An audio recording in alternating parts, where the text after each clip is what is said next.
தேவனே, இன்று என்னை உருமாற்றும். ஜூன் மாதம் 21ஆம் தேதி. அடிமைத்தனத்திலிருந்து விடுதலை. சங்கீதம் 119, 134. மனுஷர் செய்யும் இடுக்கத்துக்கு என்னை விலக்கி விடுவித்தருளும். அப்பொழுது நான் உம்முடைய கட்டளைகளை காத்துக்கொள்ளுவேன்.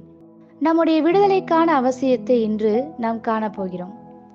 உங்களுடைய பிரச்சனையிலிருந்து நீங்கள் விடுதலையை பெறுவதற்கு முன் ஒரு கேள்வியுண்டு. உங்களுக்கு அது ஏன் தேவை? தாவீது அதை தெளிவாக்குகிறார். தேவனுடைய கட்டளைகளை காத்துக்கொள்ள. கட்டளை என்பது தேவனின் ஆணை. அது தேவனின் நோக்கமும் திட்டமும் ஆகும். தேவனுடைய தேவைகளையும் ஆசைகளையும் நிறைவேற்றுவதற்காக தாவீது விடுதலையை விரும்புகிறார்.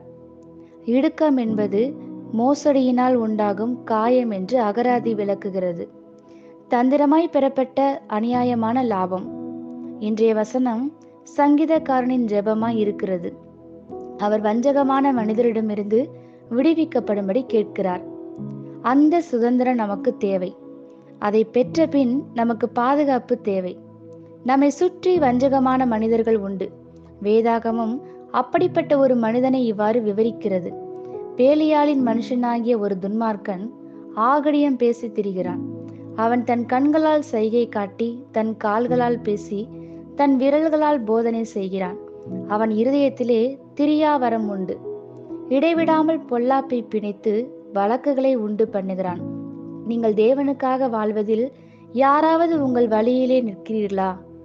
ஜெபத்திலே தேவனிடம் விடுதலையை கேளுங்கள். அவர் அதை உங்களுக்கு தருவார். ஆனால் விடுதலையின் நோக்கம் சுயமென்மைக்காக அல்ல, அவருடைய நோக்கங்களை நிறைவேற்றவே என்பதை நினைவில் கொள்ளுங்கள். தேவன் மீண்டும் மீண்டும் வலியுறுத்துகிற காரியம் என்னவென்றால், தம்முடைய ஜனங்களை ஒருபோது வெட்கப்பட விடமாட்டார். அவர் ஒருபோதும் அவர்களை சோர்ந்து போக விடமாட்டார். அவருடைய ஜனங்கள் கடந்த கால பாவங்களற கழுவப்பட்டு சுத்தமான நோக்கங்களுடன் சுத்தமாய் இருப்பதுடன் அவரை நோக்கி கூப்பிடும்போது அவர் அவர்களை விடுவிப்பார். ஆமேன். இந்த வார்த்தைகளினால் நீங்கள் ஆசிர்வதிக்கப்பட்டீர்கள் என்று நாங்கள் நம்புகிறோம்.